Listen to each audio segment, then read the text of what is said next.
Il y a un piège très courant quand on regarde son ventre dans le miroir. On voit une forme, parfois une tension, parfois une durette, et le cerveau veut immédiatement transformer cela en explication. Trop de graisse, trop de gaz, trop de sucre, trop de quelque chose. Mais le corps ne parle pas avec un seul signal. Un ventre qui paraît plus dur, plus rond ou plus serre peut raconter plusieurs histoires différentes. Et certaines n'ont rien à voir avec ce que la balance affiche.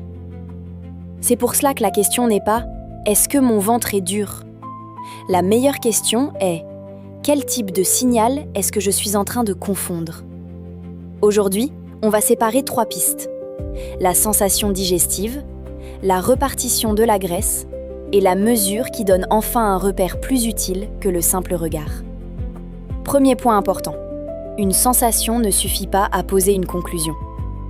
Un ventre peut être tendu après un repas, pendant une période de constipation, avec des gaz, une intolérance alimentaire, du stress ou un changement du transit. La distension donne parfois une impression de pression, comme si l'abdomen poussait vers l'extérieur.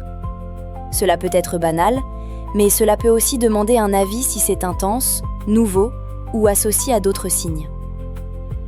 Cette vidéo est informative et ne remplace pas un avis médical. Consultez un professionnel de santé. Gardez cette prudence en tête, parce qu'elle change tout le reste de l'épisode. On ne va pas dire « ventre dur égale ceci ». On va dire « ce signal doit être tri ». Et juste après ce tri, une deuxième question apparaît. Pourquoi 2 personnes avec le même poids peuvent-elles avoir un risque très différent ?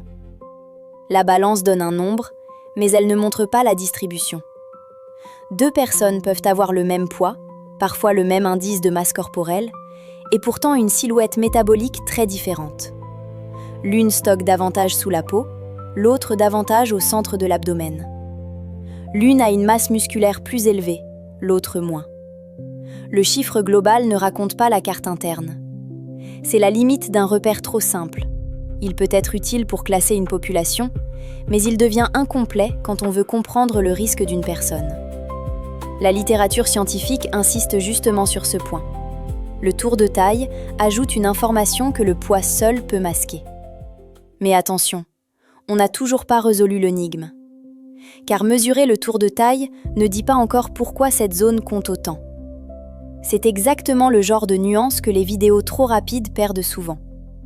Elles montrent un ventre, elles montrent un poids, puis elles sautent vers une conclusion. Ici, on garde le raisonnement ouvert. Si le chiffre global est incomplet, il faut chercher quel repère ajoute vraiment de l'information. La différence commence avec 2 compartiments.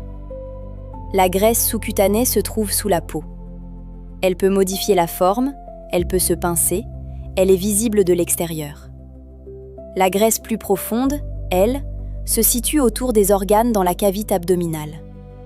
Ce compartiment est plus difficile à observer sans imagerie, et c'est pour cela qu'il ne faut pas inventer un diagnostic devant un miroir. Mais biologiquement, cette graisse profonde intéresse les chercheurs parce qu'elle est liée à l'adiposite centrale et au risque cardio-métabolique. Elle n'est pas seulement une réserve passive.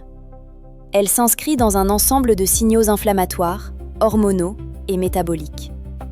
Avant d'aller plus loin, dites en commentaire ce que vous auriez regardé en premier.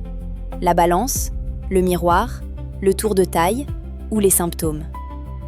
Et maintenant, le piège devient plus subtil.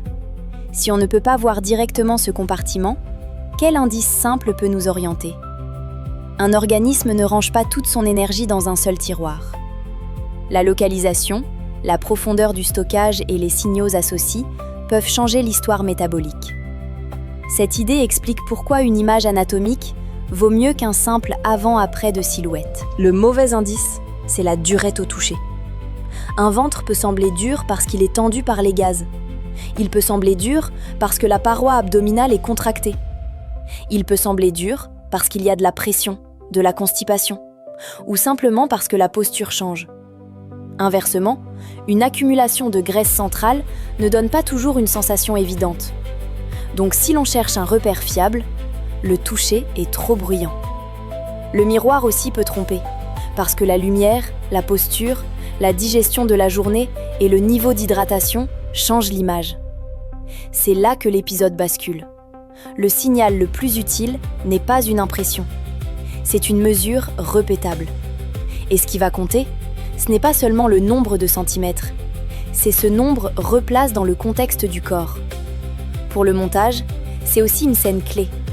On peut montrer la même silhouette avec 3 annotations différentes et faire comprendre que l'œil humain choisit souvent trop vite. Ce n'est pas le ventre qui donne la réponse, c'est la méthode que l'on applique dessus. Le tour de taille devient alors un proxy pratique. Pas une imagerie, pas une preuve absolue, mais un indice accessible. Les recommandations et consensus sur l'adiposite centrale expliquent que le tour de taille peut apporter une information indépendante et additionnelle par rapport à l'indice de masse corporelle. Autrement dit, ce n'est pas la balance contre le mètre ruban. C'est la balance plus le mètre ruban, plus les symptômes, plus le contexte. Pour le mesurer correctement, l'idée est de prendre le tour à mi-chemin entre le bas des côtes et le haut des hanches, en respirant naturellement, sans rentrer le ventre. Ce simple geste change déjà la discussion. Mais il manque encore une pièce. Un même tour de taille n'a pas la même signification sur une personne petite et sur une personne grande. C'est aussi pour cela que la mesure doit être reproductible. Si l'on change de point de mesure à chaque fois, on fabrique du bruit. Si l'on garde le même repère, on peut commencer à suivre une tendance au lieu de réagir à une impression du jour. Imaginez 2 personnes avec le même tour de taille. Si l'une mesure 1,58 m et l'autre 1,90 m, le même nombre ne représente pas la même proportion du corps. C'est pour cela qu'un repère plus parlant compare le tour de taille à la taille corporelle. On ne regarde plus seulement une circonférence, on regarde une proportion. Cette proportion aide à parler d'adiposite centrale avec un langage plus simple. Elle ne remplace pas un professionnel, elle ne remplace pas une prise de sang, elle ne remplace pas l'histoire médicale. Mais elle a une force, elle donne au spectateur une image mentale.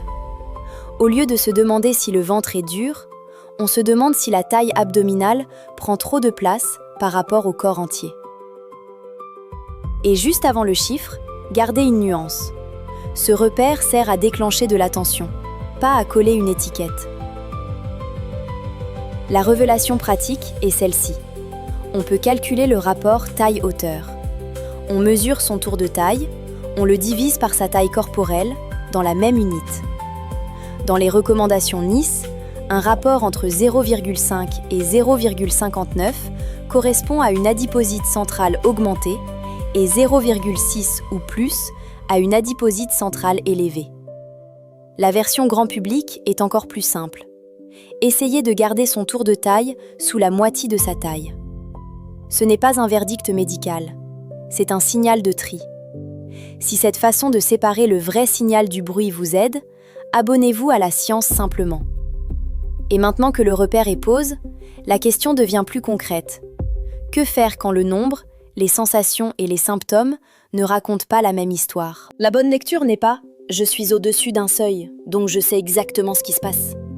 La bonne lecture est « ce signal mérite de l'attention, surtout s'il progresse dans le temps, ou s'il s'ajoute à d'autres facteurs ». Une mesure isolée peut être imparfaite. Un mètre ruban mal place, une respiration forcée, un repas très récent, ou simplement une posture peuvent changer le résultat. La tendance est souvent plus parlante que la panique devant un chiffre. Écrivez aussi en commentaire si vous connaissiez déjà la règle du tour de taille compare à la taille du corps. Et retenez cette nuance. Plus le repère est simple, plus il faut être rigoureux dans son interprétation. La science utile ne se contente pas d'un chiffre, elle demande ce que ce chiffre change dans le suivi. Pour un suivi propre, on peut noter la mesure dans les mêmes conditions, au même moment de la journée, sans chercher à gagner 2 cm en forçant la respiration. Cette discipline paraît moins spectaculaire qu'une astuce, mais elle rend le signal beaucoup plus exploitable. On peut maintenant construire une carte en 3 colonnes. Colonne 1, sensation digestive. Si le ventre varie beaucoup dans la journée, s'il gonfle après certains repas, s'il s'accompagne de gaz ou de transit modifié, la piste digestive doit être considérée. Colonne 2, répartition corporelle. Si le tour de taille monte progressivement alors que le poids ne bouge pas beaucoup, la question de l'adiposite centrale devient plus importante. Colonne 3. Contexte médical. Si la douleur est forte, nouvelle, persistante ou associée à d'autres signes, on sort du simple contenu éducatif. Cette carte évite 2 erreurs. La première, c'est d'ignorer un vrai signal parce que la balance reste stable. La deuxième, c'est de dramatiser une distension passagère sans regarder les signes d'alerte. Visuellement, cette carte doit vivre directement dans l'image. Une colonne pour le digestif, une colonne pour la repartition, une colonne pour les alertes. C'est plus utile qu'un texte colle par-dessus, parce que le spectateur comprend en 1 seconde quel chemin il est en train de regarder. Les signes d'alerte doivent rester très clairs.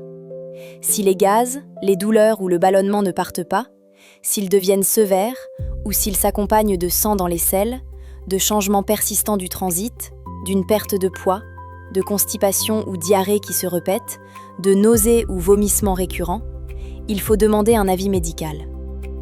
Et si la douleur abdominale dure longtemps, ou si une douleur thoracique apparaît, il faut consulter rapidement. Ce passage est moins spectaculaire qu'un graphique, mais il est essentiel. La physiologie ne doit pas faire oublier la prudence clinique. Une vidéo peut expliquer les mécanismes, mais elle ne connaît pas votre examen, vos antécédents, vos traitements, ni l'évolution exacte de vos symptômes. C'est pour cela que le repère final doit toujours rester dans son cadre. La carte finale est simple. Sensation, repartition, mesure, prudence. Un ventre dur ne pose pas un diagnostic. Un tour de taille qui progresse mérite de l'attention. Et des symptômes persistants ou sévères méritent un avis médical. Le point le plus utile de l'épisode n'est donc pas de vous faire peur devant un miroir. C'est de remplacer une impression confuse par une méthode plus propre. D'abord, séparer la distension digestive de la tendance corporelle. Ensuite, mesurer le tour de taille correctement. Puis, le comparer à la taille corporelle pour obtenir un repère de tri. Enfin, gardez les signes d'alerte au-dessus de tout le reste. Abonnez-vous pour les nouvelles vidéos de la science simplement, simple, prudente et preuve à l'appui. Et en commentaire, dites si vous pensiez que la balance suffisait, ou si ce repère change votre façon de regarder le sujet. La force de ce repère, c'est qu'il transforme une peur vague en question concrète. Est-ce une variation de digestion ? Est-ce une tendance du tour de taille ? Est-ce un symptôme qui impose de consulter ? Quand ces questions sont séparées, le sujet devient plus calme, plus précis et beaucoup plus utile.